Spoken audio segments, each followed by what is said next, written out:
Selamat pagi dan Assalamualaikum teman-teman. Perkenalkan, nama saya Sri Wandani.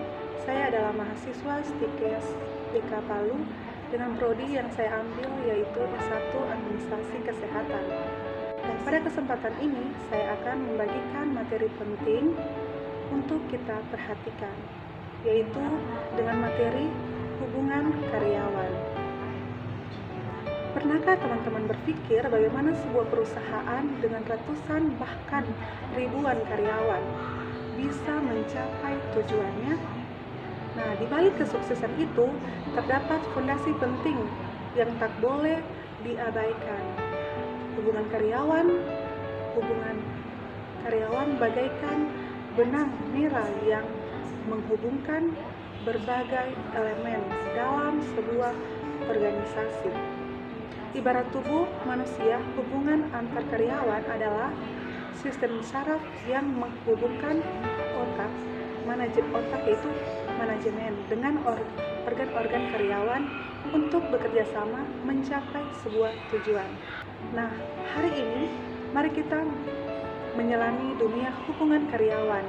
Kita akan mempelajari apa itu hubungan karyawan dan mengapa hubungan ini penting dan bagaimana menjalin hubungan yang baik dengan karyawan.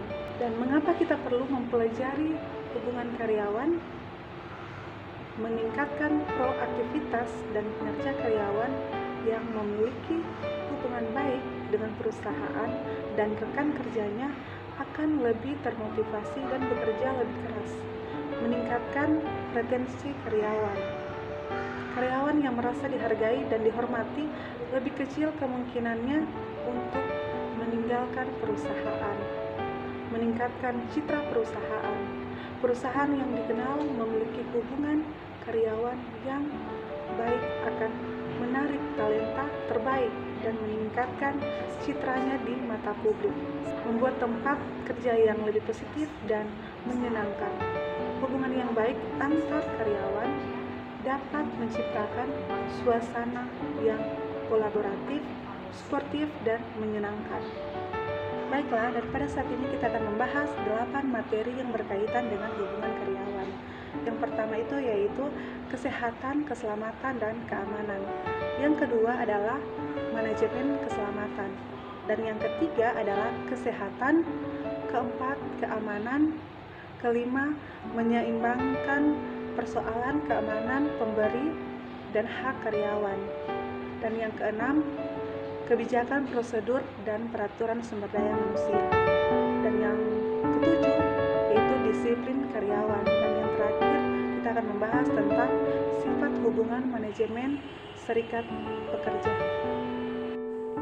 Jadi, poin pertama kita akan bahas yaitu hubungan karyawan. Hubungan karyawan adalah aspek penting dalam manajemen sumber daya manusia.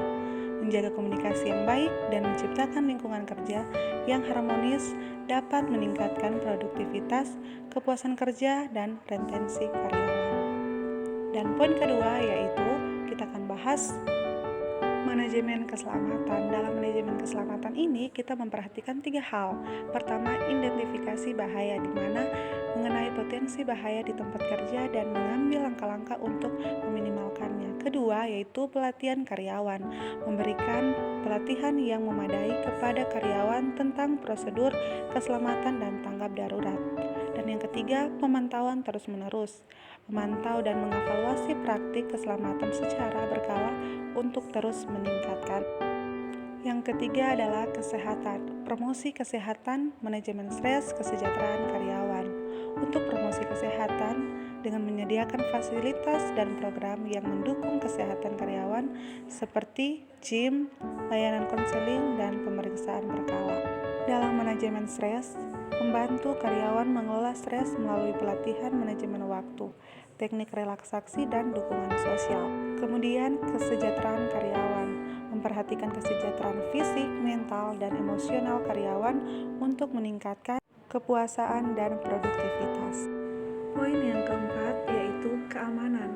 Dalam keamanan ini tentunya kita lihat yang pertama ada akses terkontrol, di mana akses ini menerapkan sistem keamanan yang mengatur akses ke fasilitas seperti kartu akses, penjagaan ketat, dan pengamanan CCTV. Kedua, prosedur tanggap darurat, yang dimana memiliki rencana tanggap darurat yang jelas dan terlatih untuk menghadapi situasi berbahaya, seperti kebakaran atau bencana alam. Ketiga, pelatihan keamanan, dengan memberikan pelatihan keamanan yang memadai kepada karyawan agar dapat mengenali dan menangani ancaman dengan cepat. Poin yang kelima yaitu menyeimbangkan hak dan kewajiban dalam hubungan karyawan. Yang pertama, hak karyawan. Tentunya memahami dan melindungi hak-hak karyawan seperti keselamatan kerja, jam kerja yang wajar, dan lingkungan yang adil. Kedua, kewajiban pemberi kerja. Dengan memenuhi tanggung jawab pemberi kerja seperti menyediakan tempat kerja yang aman, membayar gaji tepat waktu, dan mematuhi peraturan ketenagakerjaan. Ketiga, keseimbangan. Dengan menciptakan keseimbangan antara hak karyawan dan kewajiban pemberi kerja untuk membangun hubungan yang saling menguntungkan. Yang keenam, yaitu sifat hubungan manajemen dan serikat pekerja. Manajemen, kita perlu memahami dan menghargai peranan serikat pekerja. Kemudian menjalin komunikasi yang terbuka dan kolaboratif. Dan yang terakhir, mematuhi peraturan pemburuan dan kesepakatan bersama. Dan untuk serikat pekerja, kita harus bersikap konstruktif dalam berdialog dengan manajemen. Kedua, memperjuangkan hak-hak karyawan secara profesional. Ketiga, menjaga stabilitas hubungan industrial. Poin yang ketujuh yaitu disiplin karyawan.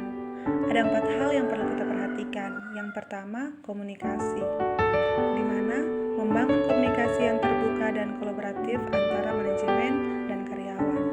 Kedua, aturan jelas, dengan menetapkan aturan dan prosedur disiplin yang jelas, adil, dan konsisten. Yang ketiga, pembinaan, memberikan pembinaan dan pelatihan untuk membantu karyawan meningkatkan kinerja. Keempat, penghargaan, memberikan apresiasi dan penghargaan untuk mendorong perilaku positif karyawan. Dan yang terakhir yaitu yang kedelapan tentang kebijakan, prosedur, dan peraturan sumber daya manusia. Untuk perumusan kebijakan, di mana mengembangkan kebijakan sumber daya manusia yang jelas, transparan, dan mengakomodasi kebutuhan karyawan dan pemberi kerja. Kedua, sosialisasi prosedur, memastikan karyawan memahami dan mematuhi prosedur yang berlaku seperti absensi, cuci, dan penanganan keluhan. Ketiga, penegakan peraturan, menegakkan peraturan secara adil dan konsisten untuk menciptakan lingkungan kerja yang tertib dan disiplin.